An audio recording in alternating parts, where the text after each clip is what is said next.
Hello girls, and welcome back to Shakespeare 101. This evening we will be discussing the text that we have read so far, which is up through Act 3, Scene 1, and I'll also be going over the comedy notes that I mentioned in class. So to begin with, as a review, as a reminder, Act 1 set the stage for most of the play. In Scene 1, we see the relationship between Antonio and Bassanio. In Scene 2, we traveled to Belmont to fair Portia and learned a little bit about what her plight is in life, as far as the test and her suitors, and that she may not choose her husband, and that she is a very loyal daughter thus far. And then in Act 1, Scene 3, we learned of the all-important bond between Antonio and Shylock. And Bassanio witnessed this occurrence and allowed his dear friend to seal to that bond, which was 3,000 ducats for 3 months.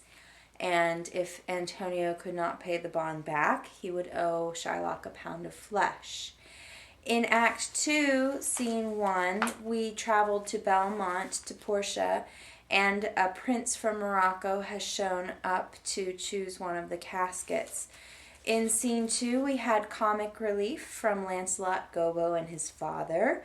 A little bit of fun there with Lancelot, much like Tom and Jerry, as I mentioned in class, arguing with himself as if he should stay or leave.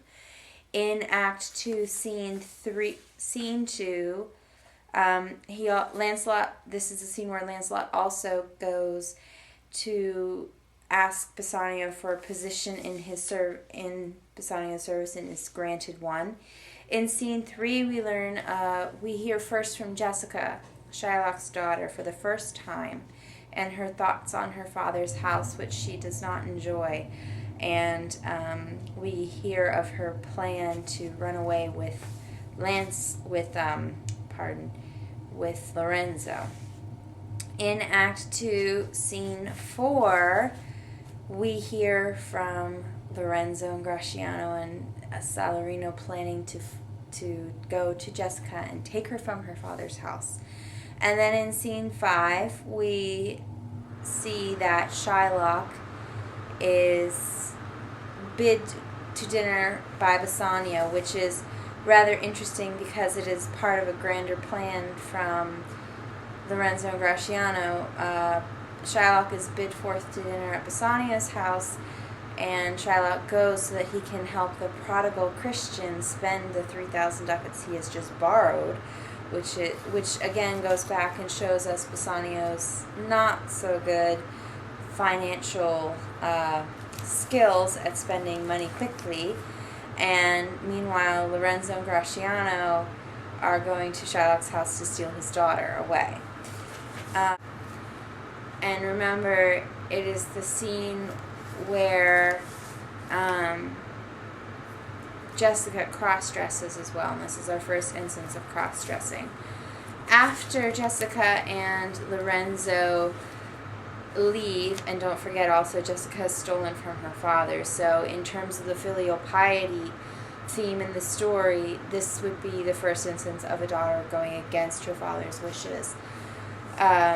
After that, Antonio shows up and bids Gratiano go find Bassanio because they're ready to leave to go to Belmont to woo Portia.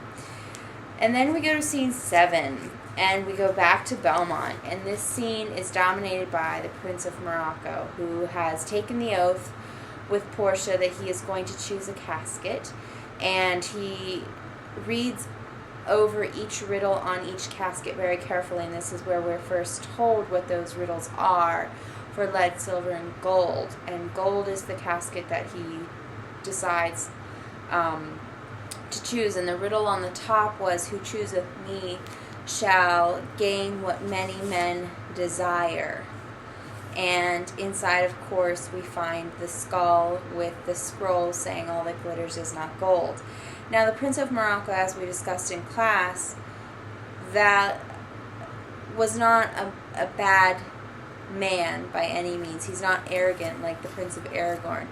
And he actually placed Portia higher in value than himself when he chose the gold casket, but of course he chose wrong. And then when Portia says goodbye to him, she says, "Let all of his complexion choose me so." And as we mentioned in class, this isn't a very nice farewell to a man who put her value higher than his own, because it speaks to a little bit of prejudice against the Prince of Morocco for who he is and what he is. Go to scene 8, and in scene 8 we have Salarino and Salanio, who are our informants. Whenever the main characters are not on the stage, Salarino and Salanio are like our news broadcasters. They give us information about what is going on with the main characters. And they tell us that Antonio has bid Bassanio farewell, and they also mention the railing of Shylock in the streets for his daughter and his ducats. "Oh, my daughter, oh, my ducats," because Jessica has fled and he's discovered this, and he is very upset, and it appears that he values his daughter less than his ducats, because he keeps going back and forth between "oh, my daughter, oh, my ducats," which is very problematic if you're a good father figure.